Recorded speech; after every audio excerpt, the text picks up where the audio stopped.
아, 빡치네 진짜.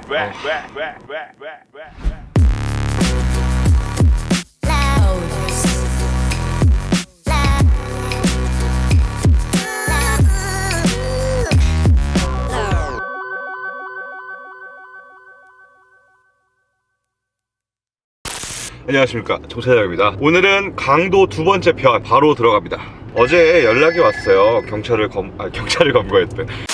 네, 범인을 검거했다고. 그러니까 아직은 범인이 아니고 범인으로 확정 지은 사람을 검거했다라고 연락이 왔습니다. 우선은 이거 앞에 영상을 안 보신 분들도 있어서 간단하게 설명을 드리면, 제가 출근을 한 상태인데 강도가 저희 집 비밀번호를 치고 들어와서 집 안에 있는 사람과 마주쳐가지고 소리를 질렀더니 도망을 갔다, 이제 그런 상황이었어요. 아무튼 범인은 현재 자기가 범인한 거를 부인하고 있다라는 것까지 확인이 된 상황이고요.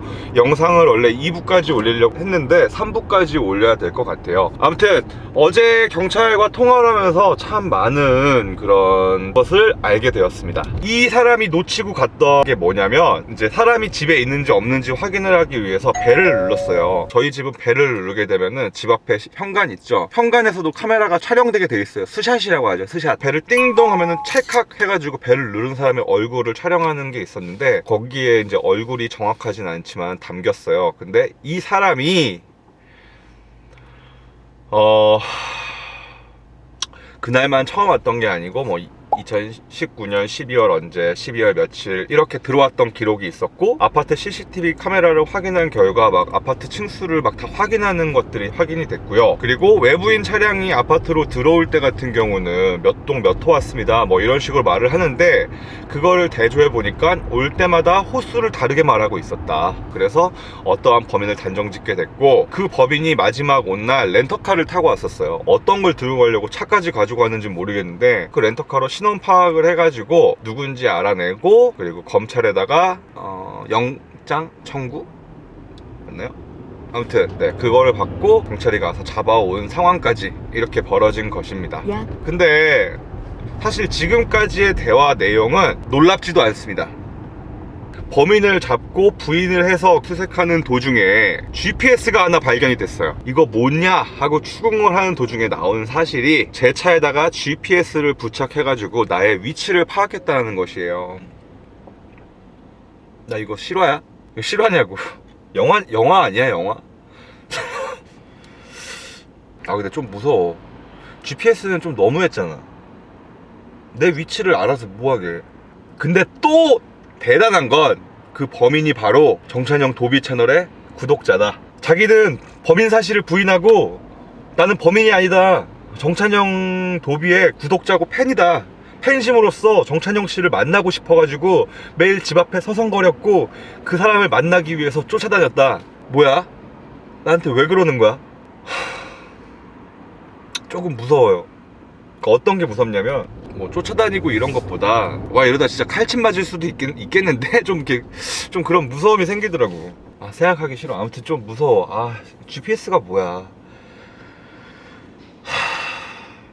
나 이제 저 유튜브 접어야 되나봐. 좀 가족들이 많이 무서워하더라고요.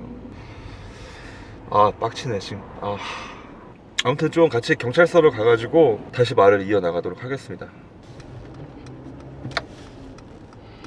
경찰서에 도착을 했습니다. 경찰서 안에서 뭔가 이런 카메라를 들고 내리는 것 자체가 경찰분들에게 좀 부담을 줄 수도 있고, 카메라 촬영은 여기서 멈추고 이어가 보도록 하겠습니다. 네, 지금 경찰서에 나와서 또 이제 미팅이 있어서 저는 그 미팅하러 왔는데, 오면서 좀 생각을 많이 했어요. 자기가 비트코인으로 해서 돈이 빚이 7억이 있는데 앞이 막막했고 돈을 좀 얻고 싶었다, 도움을 받고 싶었다 라고 하더라고요. 얼굴을 대면할 수 있겠냐, 경찰에서 안 된다고 했는데 그 친구에게 한번 물어봐 달라 라고 했더니 그 친구가 보겠다 라고 해가지고 만났는데, 막상 보니까 좀 마음이 짠했습니다. 나이도 어렵고 머릿속이 너무 복잡해. 미치겠다. 한번 다시 조금만 쉬었다가 정리해서 내용을 마무리 좀 짓도록 할게요. 네, 아무튼 아까 좀 말을 이어가려다가 좀 감정이 많이 안 좋아져서 촬영을 끊었었습니다. 아무튼 종합적으로 좀 말씀을 드리면 현재로서는 범인이 범행을 자백을 했다고 합니다. 제가 인스타나 유튜브에도 커뮤니티에다 올려놨었는데요. 저희 집에 배를 눌렀을 때 스샷을 찍는데 거기에 촬영이 됐었어요, 그 친구의 모습이. 근데 그 친구가 잡히고 나서는 그게 찍힌 줄도 모르고 자기는 우리 집이 어딘지도 모른다, 간 적도 없다 라고 발뺌을 하던 상황이었고, 정찬영의 구독자고 팬이다, 정찬영님을 보기 위해서 회사에서 찾아갔었는데 대표님이 없어서 못 뵀었고, 이 집에 와서도 대표님을 보기 위해 10일 정도를 머물렀는데 대표님을 볼 수 없었다. GPS는 왜 달았냐? GPS가 있으면 대표님을 보기 쉬우니까 달았다. 벤츠 차량의 트렁크 뒤쪽 머플러 쪽에 붙였다가 뗐다 라고 하고, 그 GPS 붙인 건 어떻게 찾았냐면 경찰분들이 그 집으로 압수수색을 갔는데 그 집안에서 GPS가 발견되었고, 그렇게 해서 이제 저 차에 붙였다라는 게 티가 났고요. 그리고 핸드폰은 저희가 도둑 든 걸 마주치고 나서 핸드폰을 초기화를 시켜놨더라고요. 그래서 지금 현재 포렌식을 맡긴 상황이고, 컴퓨터에서도 몰래카메라라든지 이런 것들을 검색한 자료들이 대량 발견되어 범인이라는 걸 거의 추정한 상태여서 계속 거부를 하고, 오히려 적반하장으로 변호사 선임해달라, 나 범인 아니다, 당신은 헛다리 짚은 거다, 나는 그냥 팬심이다, 이렇게 했었는데 너무나 이제 저희 스샷 찍힌 거라든지 자료들이 명백하다 보니까 나중에 추궁을 하니까 자백을 했다고 합니다. 우선은 저희 집안에 두 번째 들어온 거였어요. 그 전에도 이미 한번 아무도 없던 시간에 한번 집을 털었었고요. 그 당시에는 이제 집안에 있는 금고에 넣어놓지 않은 현금만 훔쳐갔었던 상황이었던 것 같아요. 그래서 이번 기회로 집에 아예 금고라든지 이런 걸 넣으면 안 되겠다라는 생각으로 금고까지 다 정리를 했고요. 아무튼 참 저에게 왜 이런 일이 벌어졌는지 참 모르겠어요. 아니, 저에게 벌어진 일은 알겠어요. 네. 제가 이렇게 드러낸 게 제 잘못이고, 있건 없건 설령 있다면 더 감추고 살았어야 되는데 제가 부주의했던 것 같습니다. 아까 경찰서에 가서 그 친구와 면담을 잠깐 했었는데 자다가 끌려 나왔는지 잠옷바람이었고, 슬리퍼를 신고 있었고, 손에는 은색 수갑을 차고 있었어요.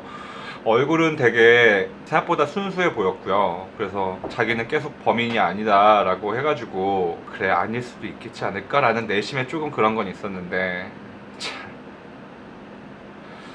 우선은 카메라 같은 경우는요, 천장에도 붙여놨었고, 집 앞에 이렇게 뭐 물건을 쌓아놓은 게 있었는데 거기다가도 카메라를 하나 또 설치해놨더라고요. 그래서 그거를 자백을 했고, GPS로 제가 집에서 나갔는지 어디에 있는지 실시간으로 확인을 하고, 그리고 집에 있는 사람들이 카메라를 통해서 언제 나가고 들어오는지, 집이 보통 언제 비는지 이런 걸 체크를 했고, 중간중간 벨을 눌러가면서 집에 있는지 없는지, 집에 사람이 있으면 택배예요 이러고 그냥 돌아가는 방식으로 범행을 저질렀던 것 같아요. 아무튼 앞으로 유튜브에서 절대 이런 드러내는 것들을 하면 안 되겠다라는 생각을 하게 되었어요. 완전 범죄는 없다, 대한민국에 카메라도 많고 경찰분들이 그렇게 호락호락하지 않다라는 거를 제대로 보여준 사건이었던 것 같습니다. 그 친구에게 마지막으로 영상 편지를 하고 싶어요. 당연히 선처는 없고 강력한 처벌을 원한다는 게 제 바람이고요. 그 친구가 혹시나 나중에 출소해서 이 영상을 보게 된다면 그 친구에게 하고 싶은 말이 있습니다. 네, 91년생 정씨, 비트코인으로 7억 원 가량의 빚을 지고 부모님에게 많은 빚을 탕감을 의존하고 경제적으로 궁핍하다 보니 어느 정도 돈이 있으신 분들에게 다니면서 도와달라고 많은 부탁을 했던 것 같아요. 저에게도 부탁을 했었다고 했지만 제가 그 DM을 보진 못했었습니다. 설령 만난다고 했었어도 그 부탁을 들어주진 않았을 거예요. 우선은 본인이 저지른 일에 대한 당연히 어떠한 책임이 있는 부분이고, 본인이 더 노력을 했어야 되는데 이번 방법에 있어서는 굉장히 좋지 않았던 방법이었던 것 같아요. 그리고 설령 뭐 많은 분들이 나와서 해코지하면 어떡하냐 라고 하는데, 오히려 출소한다면 한번 뵙고 싶네요. 네, 제 개인적인 생각이 그렇습니다.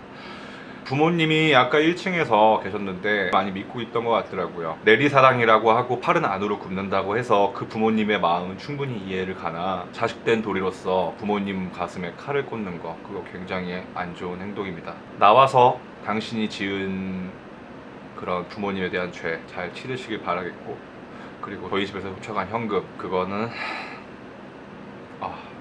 네. 아무튼 삶을 그렇게 쉽게 살려고 하지 마세요. 비트코인을 했다는 거 그만큼 일확천금을 얻었다는 거고, 하이 리스크 하이 리턴이라는 말이 있습니다. 노력 없이 올라간 것은 노력이 없기 때문에 언제든지 크게 내리막길로 떨어질 수 있다는 거. 아무튼 이번 영상으로 인해서 경찰관님들에게 정말 진심으로 감사드린다는 말씀 드리고 싶고요. 그리고 아파트 관리 소장님이나 아파트 관리 직원 같은 경우는 사실 그 이후로 어떠한 문책도 하지 않았어요. 사실은 너무 괘씸해서 용역관리회사로 전화해서 다 직원을 해고해달라고 하면은 그 부탁이 이루어질 수 있었지만, 소 잃고 외양간 고친다고 같은 일을 2번 반복하면 바보라고 하잖아요.